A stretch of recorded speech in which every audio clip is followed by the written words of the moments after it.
situation where we have multiple reasons for patients to come to our practice, and then we deliver whatever services it is that they require. I think that that's the best economic scenario for most practices, and I think it's just the best patient care. We need to address whatever the chief complaint is for that given patient, and we need to make sure that we meet their expectations when they come in, and our education should mirror the reality of the way patients come to our practices today. Okay. AOA? Could you repeat the question, please? Yes, my question gets at the fact that in the event that the prevailing vision care benefit under health care reform, whether it's a benefit marketed by VSP or someone else, becomes non-comprehensive, non-medical care inclusion type of a plan, what do you think that will do to the optometric education? Well, I would hope that the schools around the country, like they always have, continue to push the envelope, continue to teach new technology, new procedures. I think the impact might be more what happens to the schools, what happens to the quality of students when they're coming into these schools, they're investing $200,000 in their education, they're learning how to treat glaucoma, manage diabetic eye disease, co-manage cataracts, and we're sending them out into a world where they have to accept a limited scope plan.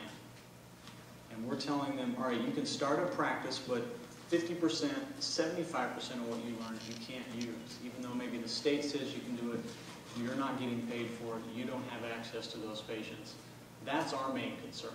I would hope and think that the education is going to remain the same. Every one of our schools out there is excellent. They're turning out some amazing kids. We just hired one last year. These folks know their stuff. When we go to states and talk about access issues, talk about scope of practice, it breaks my heart to see these kids come out and not be able to practice everything that they've been taught. And I think anytime we support any kind of model that limits what we can do for our patients, we're doing a disservice to every one of those kids in school right now. Okay, thank you very much. I'm going to ask this gentleman standing behind the VSP mic to ask your question, and then we're going to go back to a simulcast question. But I'd like to really ask the simulcast people that if they're asking a question, if they could please give their name and state, because we can't really ask your question unless you provide that. So if you've submitted a question and you didn't do that, you can just let us know and we'll go ahead and put your question forward. But for now, if you'd like to go, sir. Okay. I'm Dr. Mark Shire. I'm the president-elect from the state of Alabama. In Alabama, we are recognized as physicians both under Medicare and Medicaid.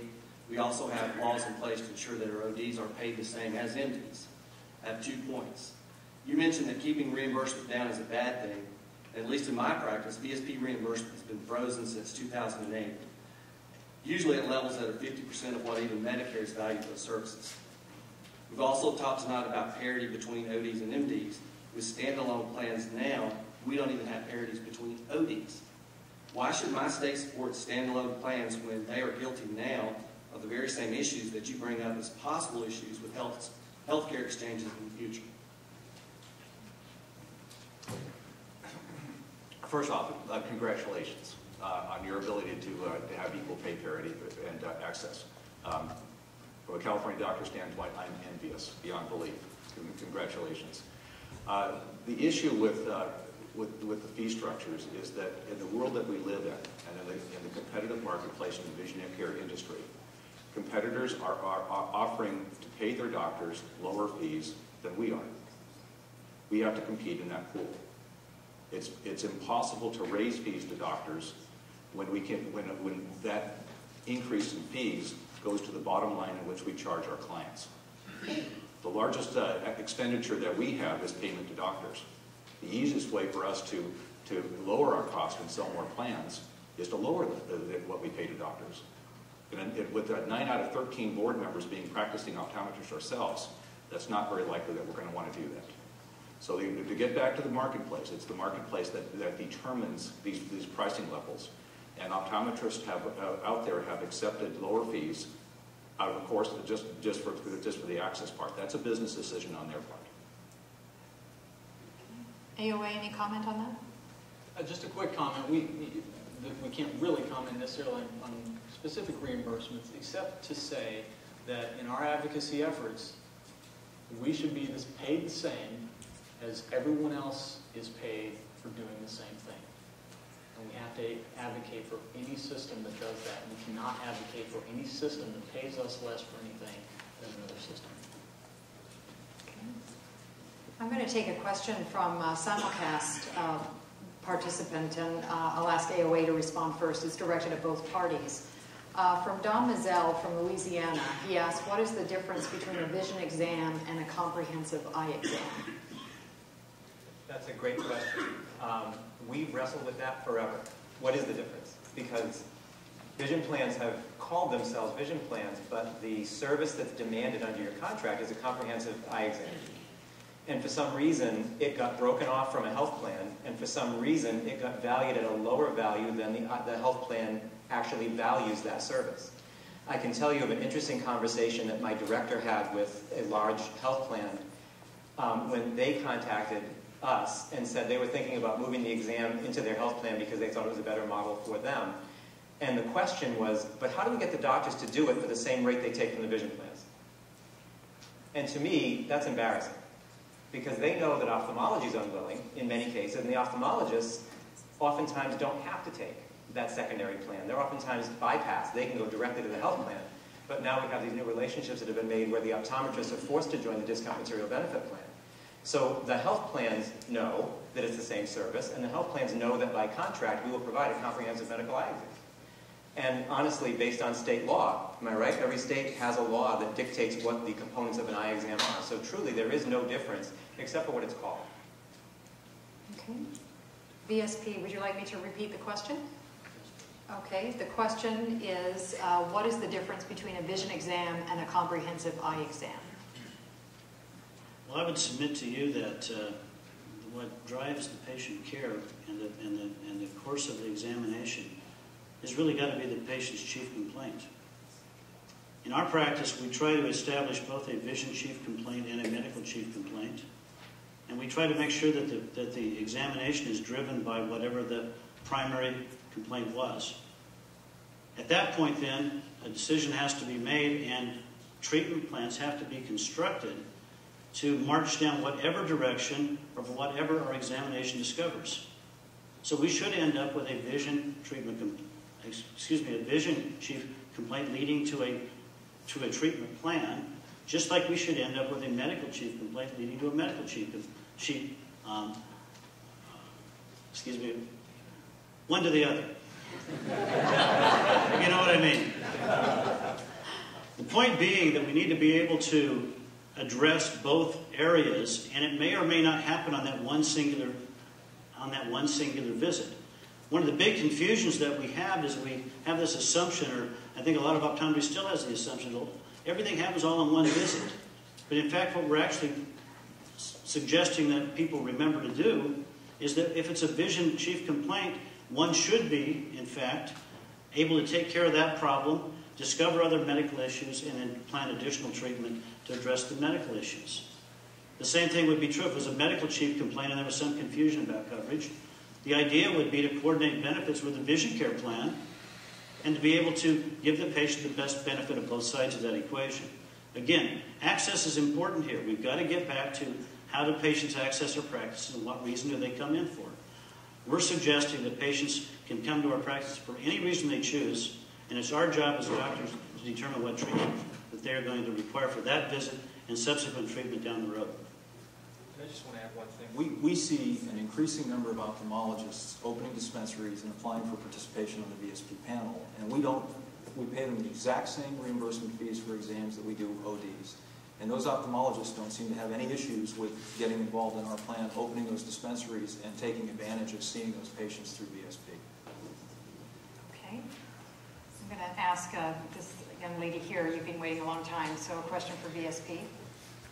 Yes, I'm Dr. Carrie Patrick from Dallas, Texas.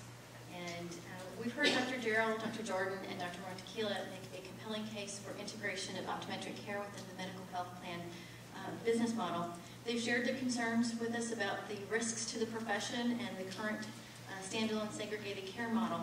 So my question to VSP is, can you please share with us whatever evidence VSP has to demonstrate that continuing the segregated model is in fact better for the whole profession of optometry? First off, I don't see it as segregated at all. as Dan pointed out, the chief complaint determines which direction I personally go when I see a patient. If the chief complaint is vision, it belongs in the vision care area. If a chief complaint becomes medical, we go to the medical area. There's no confusion there. Patients come in with both medical insurance and vision insurance. And depending upon the chief complaint and the diagnosis and what we're going to do for that patient determines which direction it goes. There is no segregation as far as I'm concerned, because we treat the patient for what the patient has, and we bill the appropriate insurance company for that service. Okay, does the AOA have any comment on that?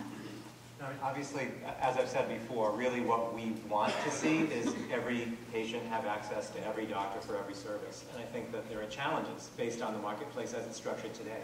As I delineated before, with the doctor next door to LensCrafters who doesn't have a business model that supports participation with a given vision plan and therefore cannot see the patient for medical services. So we support any move towards better access for our doctors to their patients. And I think it was said earlier, it works best when the patient has a vision plan and a medical plan. I mean, raise your hand if you have seen a patient that says, I can't see out of my glasses anymore. I need new glasses. And they had a cataract, they had a retinal detachment, they had something else going on.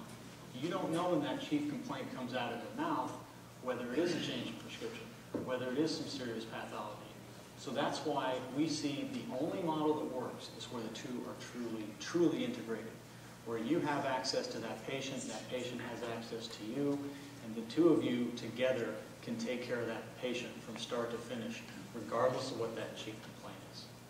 And again, another thing is, I have it every day. I know everybody in this room has it. When you diagnose a medical situation, how many times does that patient say, but it's not covered? I have vision, well, that's not covered. It's under medical. So there's a total misconception of what medical is versus eye coverage is too. So. Okay. The gentleman for AOA, question for AOA. My name's David Dexter. I've been an optometrist in New York for 38 years. I've been involved in Washington in the advocacy committees for 30 years. I've been a PAC rep, I've been on the PAC board, I've been key person coordinator. When I first went to my Could you get to your question? We've got a lot of people. When I went to my first advocacy meeting, on the table was parity and insurance inclusion. Now, slowly we've made some improvements there. My question is that's taken 30 years, and in the next 2 years, how are we going to get to that point? Do we really want to turn control over to others till we get to that point? So we get to, I guess I'm not totally sure what the question is. How do we get to which point in 2 years? Insurance inclusion and parity. Okay. I would certainly offer that we've come a long way in 40 years. I'm not going to say that we're there, but just simply with Medicare and Harkin alone, we're talking about tens of millions of patients that we have parity with ophthalmology and other medical care providers. So I think that we're not starting from ground zero here and stepping back 40 years and having to make all that up for some new system. I think a lot of this is already in place. Steve, do you want to talk a little bit more about some of that? I think that the numbers are really what stagger me, because I keep hearing this sentiment that everything is going to happen in 2 years. If I reference the Congressional Budget Office and the Kaiser Foundation actually came up with similar numbers, it's just not going to happen. That many patients aren't going to move in that short a period of time, number one. And number two is the health plans in the exchanges have to give all 10 essential benefits. One of them will be, God willing, a comprehensive eye exam and material benefit if every state is successful in their advocacy efforts. They're going to need providers to provide those benefits for these new patients. Beyond that, the numbers seem to suggest that the influx into the exchanges isn't going to be that high through 2022. So I think we don't have enough information to be able to even answer whether it's a threat. And another thing we advocated for was adequacy standards within the exchanges. So there's a mandated pediatric vision benefit in there, but there are also standards that say if you're in the exchange, we let you in the exchange because you're providing these essential benefits, you have to have enough providers to take care of all these patients. And we're talking about 10 million kids entering the system who were previously outside the system. That's going to make a huge impact on our practices in a positive way. It's going to take two things, too. optometrists are going to have to be willing to work with these plans themselves, you know, with the Harkin Amendment being in place. AOA is going to continue to work and work and work, you know, at all levels to make sure that we can hopefully get this put in place the way that it should be. VSP, do you have any comments on my question? Well, I would say that we certainly plan to be able to work with health plans. But let's just not forget the reality that all of us have faced. Health plans have not treated us fairly. There are doctors who are discriminated against today. We all have frustrations with health plans. And to grant them any additional control of optometric access without getting some of these problems cleaned up before we do so is not helpful for anybody who's left out of the equation. We've got to make policies, and we've got to make decisions, and we've got to have a business model that supports all practices in all modes of practice, in all locations. Everybody's got a different situation. I've got a different situation than anybody sitting in this room. And we all have our positives and our negatives. But we have to remember that this is for the entire profession. We can't have policy that ends up disadvantaging some of our members in the hopes that something that is untested will happen in someday in the sweet by and by, because the facts are just not there to support that. Until we see health plans beginning to actually change some of their stances and begin to admit doctors to membership that have previously been denied, which we don't see happening in many locales, that argument falls apart. Okay, I'm going to go ahead and take a question from the simulcast. I know that you're waiting, and I apologize for that. I'm just trying to make sure everybody's included. So from Mark Margulies from Pennsylvania, some states, I'll direct this at VSP first, some states are trying to pass legislation to include standalone plans in the exchanges. Doesn't the federal law override these state efforts?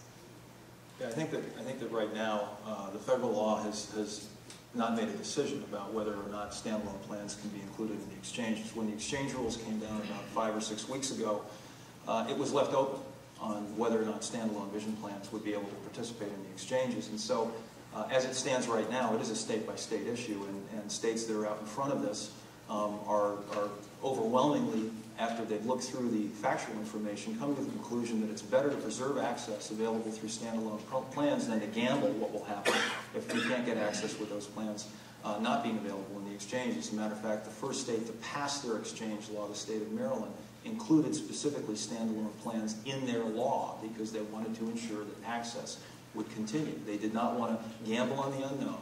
They wanted to make sure that until optometry has full inclusion and parity of payment, that you don't want to give up any availability of receiving patients. And you know, it's about the ability to see those uninsured patients. It's also about the ability not to lose patients from employers who will move their benefits into the exchange. And we've gone back and forth on what that impact is going to be. But the bottom line is some employers are going to put their employees in the exchange. And so that's where their vision care benefits will be delivered.